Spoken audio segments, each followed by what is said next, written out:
Hi there, and welcome to episode 10 of the Nova Scotia Kitchens podcast, an episode from my kitchen where I make ginger cream shortcakes with summer berries.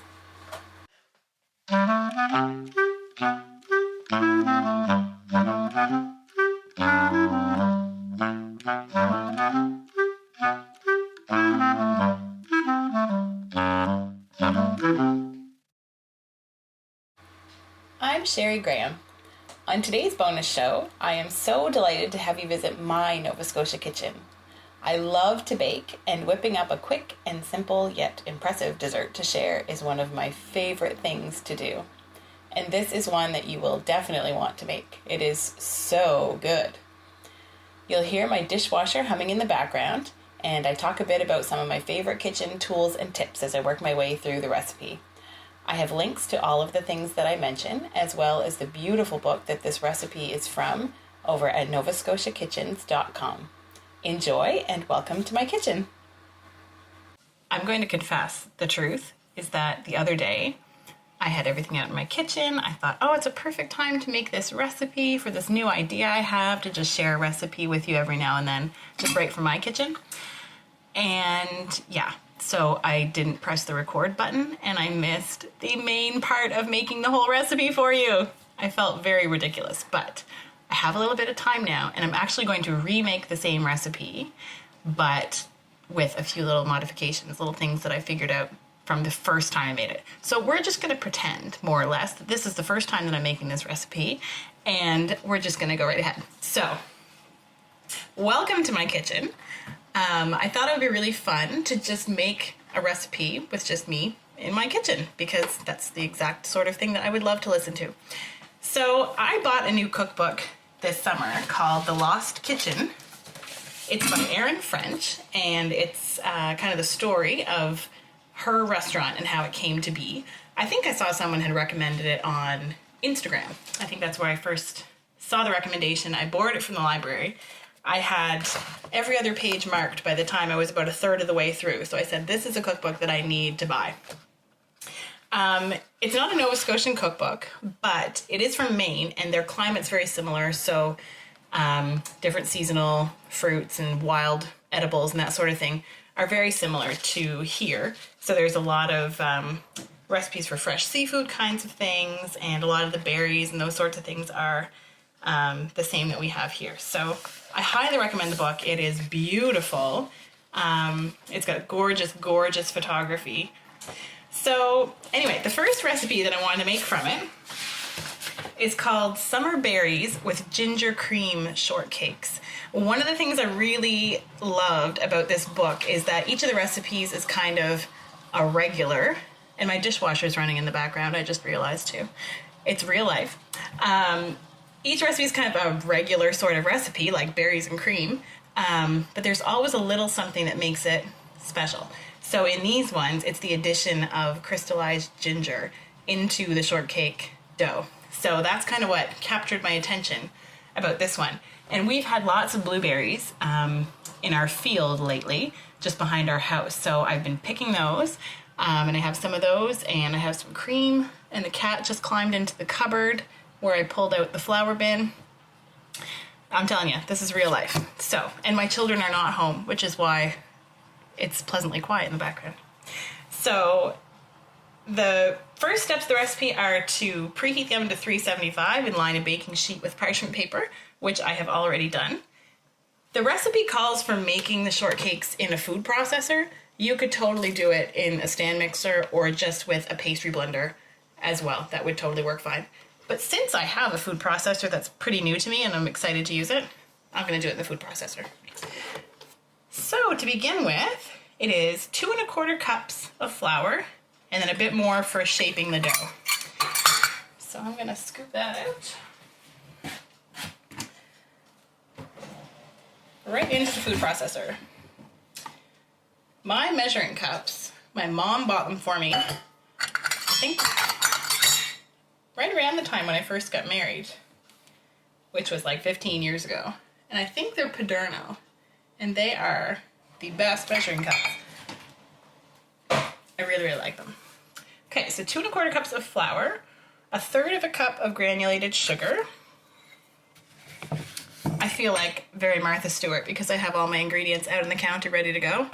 Usually I'm like running back and forth to the cupboards to get stuff.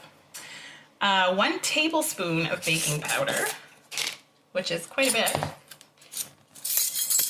Oh, here's a pro tip for baking powder. I buy the Magic brand baking powder because the lids, those nice plastic burgundy lids, will fit on mason jars. So you can keep the lids after you've used the baking powder and use them if you're doing, you know, storing food in the jars in your pantry. They do the trick beautifully. Okay, so baking powder is in. Next up is a grated zest of 1 lemon.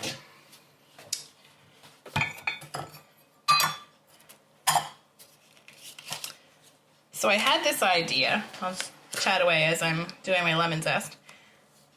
I had this idea, which I'm still planning to do, to use some of my collection of old cookbooks and every now and then have an extra kind of bonus episode that's just me making a recipe from one of those. So that's what I was planning to do for this recipe. And I was planning to use my blueberries to make a blueberry fungi. And I was planning to use a recipe from the Blueberry Connection. I'm definitely going to talk more about that series of books in the future.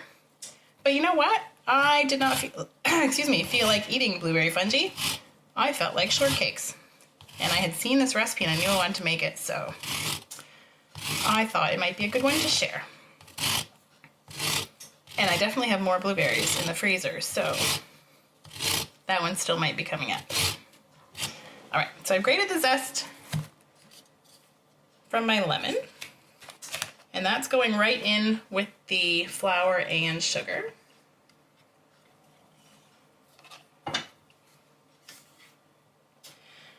Okay, next is butter, one of my favorite ingredients. Okay, so it's 12 tablespoons of butter. Now, here's another butter tip. I have several butter tips, actually. The recipe calls for unsalted butter. I never use unsalted butter, and I find when I eat baked goods that people have made with unsalted butter, they could use a little bit of salt. The idea is you're supposed to be able to better control the amount of salt in your recipe if you use unsalted butter and then add salt, but it just never tastes as good to me. So I use salted butter and often add whatever salt the recipe calls for. And I think my baking tastes pretty good. So it freezes beautifully. And then if you are making something like a biscuit, you can actually use the cheese grater or a food processor and grate your butter so that it's more evenly distributed through the dough. So yes, we always have lots of butter in the freezer. Okay, I need a knife to cut my butter. And the recipe calls for 12 tablespoons or 1.5 sticks. So a stick would be half of a cup. So half of a cup and half again. So 3/4 of a cup.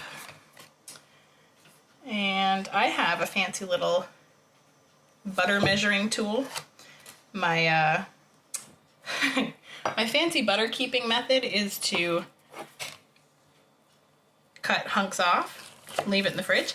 So someone had given us, and again, this was another wedding gift actually, it's called the Baker's Butter Ruler, and it's a little plastic doodad that you can line up with your butter so that you can cut the right measurements off easily. We use that all the time because usually butter by the stick is quite a bit more expensive.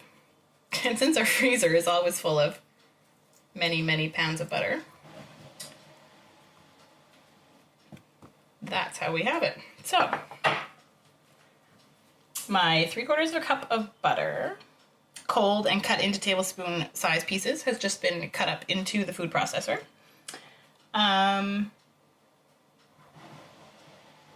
Okay, so I already didn't follow the directions as I'm reading them now. I was supposed to combine the flour, sugar, baking powder, and lemon zest, then add the butter and pulse. I'm not too worried about it. In case you can't tell, I'm not too particular when it comes to most things. So the butter and everything is all just kind of tossed in there. Oops. There we go. And I'm gonna plug in the food processor. It's not very loud at all. So I'm just pulsing this until it kind of looks like a course meal where you see pieces of butter, mostly chopped up. Needs a few more seconds. There, that looks pretty good. Then it's to be transferred to a large bowl. So I'm going to do that carefully. I actually really, really like my food processor. It's very simple. It's a Cuisinart Pro Custom 11. I got a good deal on it. And it has 2 buttons, and I love that. It just works really well. It's got a fairly large capacity. And it's good for making, things like this. I also make homemade laundry detergents and that sort of thing. It's good for those. It's good for all kinds of things. Pulverizing dried herbs. I collect a lot of herbs from the garden and dehydrate them. And you can pulverize them for tea or whatever. Or you can leave them intact. Okay, so I'm carefully transferring this to a large bowl. Very carefully. The blade is extraordinarily sharp. Okay. Now, using a wooden spoon, mix in the ginger. So your 1/3 of a cup of chopped candied ginger, which I bought at the Bulk Barn. They have some there, which is really tasty, and you can buy just as much as you need. That's one thing I love about the Bulk Barn, is that if you don't need, a whole big bag of it, if you just need a little bit, you can just get a little bit. And then you don't have stuff lingering in your pantry that's not used up. So the candied ginger, 2 teaspoons of vanilla. Let me measure up my vanilla, 2 teaspoons. Oh, to be honest, I'm not really measuring. I'm just pouring it out in approximately the right amount. My vanilla tip is I use a bottle of Absolute vodka. I think it's about $15 at the liquor store. And then I order vanilla beans on eBay. You can by far get the cheapest deal on vanilla beans there. At the grocery store, I think it's about $7 or $8 for 2 beans. And you can get about 40 or 50 beans for like $15 on eBay. So I always have a jar kind of steeping in the pantry. And then as it gets low, I start another one, and it is the most delicious vanilla. So vanilla is in there, and 3/4 of the cup of cream goes in now. The other 1/4 cup is for brushing over the shortcakes when they're on the pan. So I did record some parts of this the other day, including my little segments where my boys tasted it, and a special guest got a serving that I took over to her house. So they were eating the first batch. This second batch, there's just a couple little things I'm going to do a bit differently, mostly when it comes to the shape that I bake them in. Okay, so that stuff is all in the bowl, and I am mixing it up with my favorite wooden spoon. Ooh, Lindsay Cameron Wilson on the Food Podcast recently had an episode about wooden spoons. So you should definitely go check that out.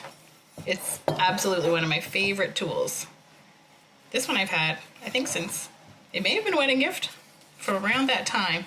One side fits all worn down, and it feels just right in my hand. Okay, so it's just starting to come together. If you've ever made scones, this is a similar kind of consistency, but they're a little bit softer. The recipe calls them a shortcake. I kind of think of them as a scone, but they're a little bit softer. Okay, so it's kind of just barely holding together. Scraping off my spoon here. And I'm going to turn it out onto the lightly floured counter. So I clear a little spot here. Unlike Martha, I don't have any people to clear my mess away for me. Alright, so I'm tipping it out on the counter. Carefully. Scraping it out of the bowl a little bit. and it's quite loose, like it's kind of falling all over the place. It's definitely better to under manipulate the dough rather than overdo it, because if you're kind of fussing and being really rough and over stirring it, then you get really tough shortcakes, and that is the last thing that you want. Gummy shortcake or scones, ugh, that's one of the most disappointing things, and they can look so pretty, and then you take a bite and it's just, oh, such a letdown. I figure if you're going to use this much butter and cream, you may as well do it right and really enjoy it. So I'm just kind of pressing this till it holds together a little bit. Now here's where I'm doing it a little bit differently from the other day. When I made them the other day, I thought I was going to be clever and make them into the shape that I do when I do scones, which is I flatten them out into a circle and then cut it into 8 triangles, which I did, and I mean, they were delicious. It was totally fine. But I found that by the time they baked up, and by the time you add the cream and berries at the end, they were actually huge, and you could easily do with half of that. I'm going to follow the recipe for the shaping, but I'm going to make twice as many, because really half the size would have been just lovely. So it says to form the dough into a log about 10 inches long and 2 inches wide, and then slice it into 8 circles and put them on this sheet. So I'm going to slice it into 16. I'm still trying to get it to hold quite together. There's one little spot here there we go. So the way I always do this, I'm assuming other people do too, but just in case it's helpful, I start by cutting it in half, and then go half and half and half. Again, this would be a beautiful thing to serve if you're having, a summertime birthday. I'm thinking it would be just such a pretty and special dessert to share. And I mean, easy to throw together at the last minute. You can do the shortcakes up ahead and then just assemble it at the last minute to serve to your guests. So I have them all cut, and I'm laying them out on the baking sheet. Now right now I'm trying to figure out if one pan is going to be enough, and it is not for my 16 little shortbreads. So I'm going to grab another pan, and I'll do 8 and 8. And I mean, really, with this much butter and cream in the shortbreads and then cream on top, you can't go wrong. They bake for 15 to 18 minutes. I tend to be impatient, so I think I'm going to put both trays in at the same time and rotate them after about 7 or 8 minutes or so. And what's nice about these two is they don't need to look perfect, because they're just going to be covered up with cream and berries. They're going to be delicious. There. While those are in the oven, tidy up my workspace here a little bit. I have little bits of dough and butter all over me. I'm trying to think what else you might like to know about my kitchen. We have 2 boys at our house. They eat a lot and all of the time. So our kitchen is very well used. I love having things organized and having the right thing at hand when I need it. Shoot! I just realized, this is me again. I was supposed to brush those. I'm going to grab them out of the oven. Get my oven mitts here. So I'm taking them right back out of the oven. Before they had a chance to really bake, because I was distracted. And so they're supposed to be brushed with whipping cream and then sprinkled with turbinado sugar. I'm moving the audio recorder here.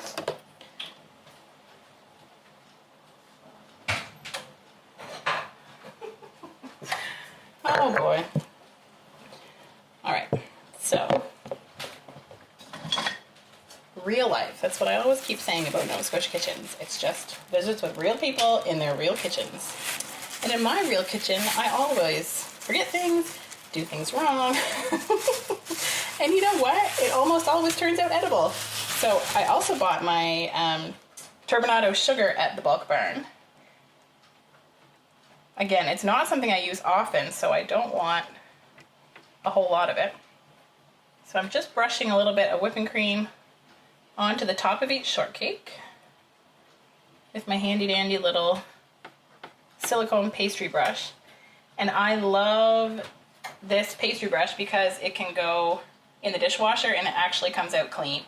I found with the regular ones that are more like a paintbrush with the, you know, synthetic bristles and the wood handle, they don't come clean in the dishwasher. The bristles let go and fall out after not long. They get moldy, like kind of mildewy around the around the handle. The metal parts get rusty. So I've had this silicone one for several years now, and it's just lovely. So I'm sprinkling on this really pretty turbinado sugar. And that was one of my favorite things about the first batch that I made, is the little extra crunch that you get from having that on top. Oh, it's so good. The little crunch of that and then the ginger inside is delicious. So really, it's not a problem that I have to make this again. I have a friend coming over tomorrow for tea, so I thought it'd be a good plan to have a few of these on hand. So now they're going in the oven for real. Oh man. Okay. Into the oven they go. Putting one, both racks are kind of toward the middle-ish. I'm putting one tray on top and one on the bottom. I'm gonna reset my timer. There we go. So I set it for 7 minutes, then I'll rotate them, and then do an additional 7.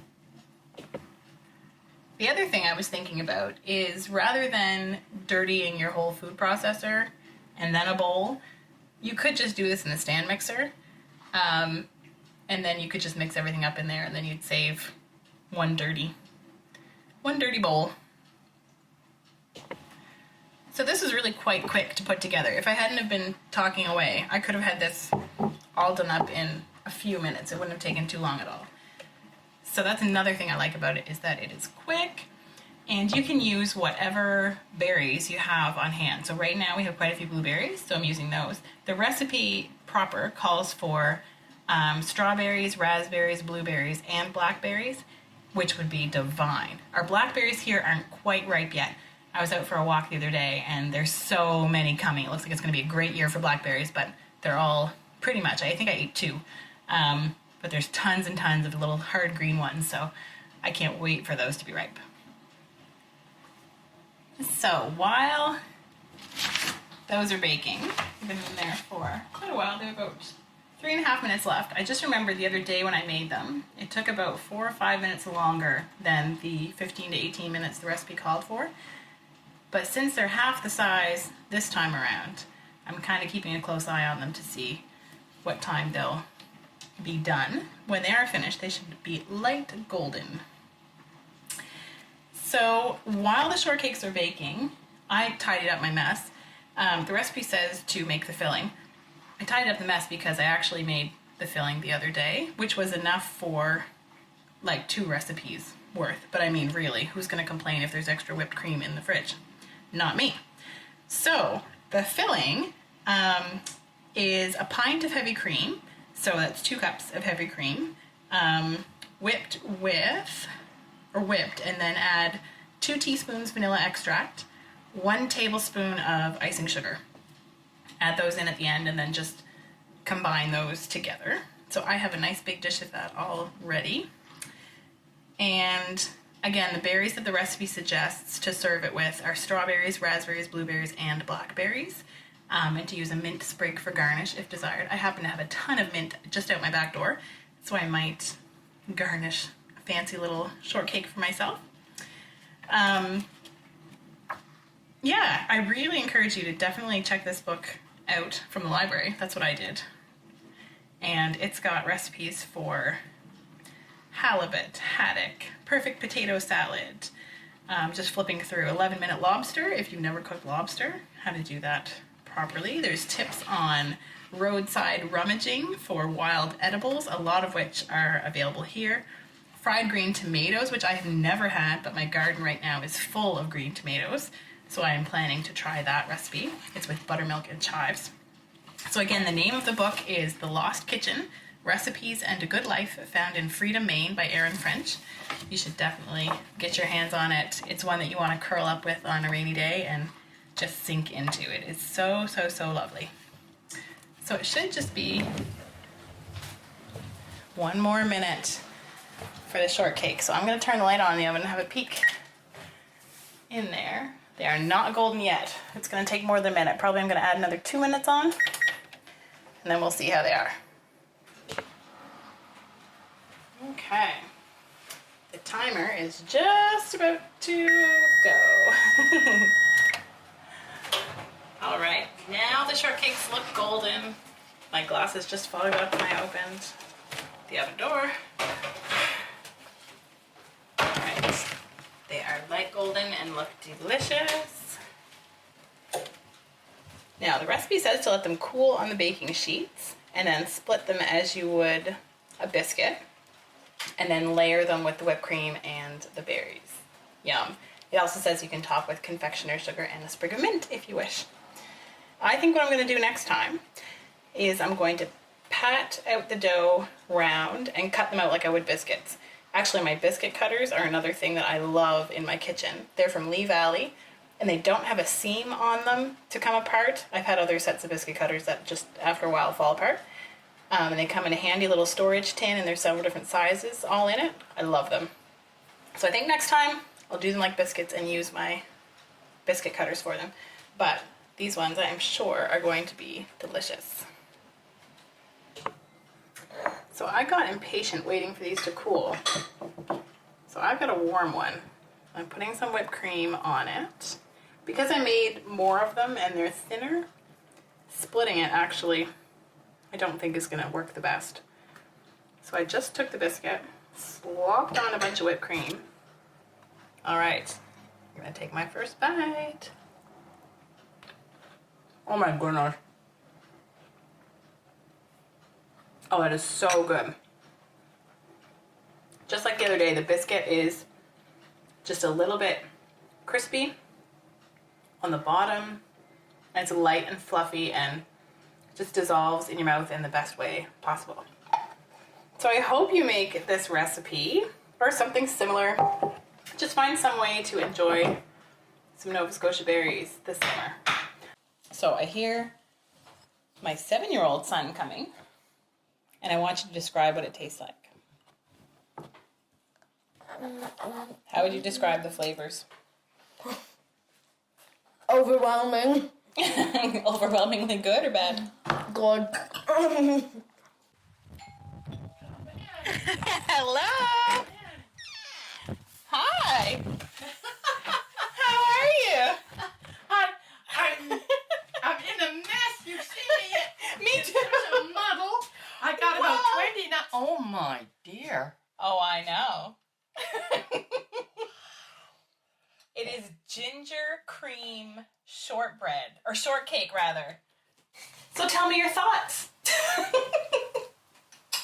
It's absolutely delicious. Not only is it delicious, it looks nice. It's attractive. With a little touch of ginger. It's very subtle, but it's there. And I just think it's great. And it's so short. So all that cream and butter in the scone. Yes. It's really, really, I'd say a winner. Is that likely? Thumbs up and all that? Thumbs up and all that. Absolutely. I think it's grand, and it's very nice of you to share it with me. I'm absolutely delighted. Thanks so much for joining me in my kitchen on an August morning. Links to the things I chatted about are at novascotiakitchens.com. Thanks to Julian Smith for the music, and to Adam Graham for technical help and generally being awesome. And of course, thanks to you for listening. You can connect with me at the Nova Scotia Kitchens page on Facebook, or email me at novascotiakitchens@gmail.com. And we're also on Instagram at Nova Scotia Kitchens. Until next time.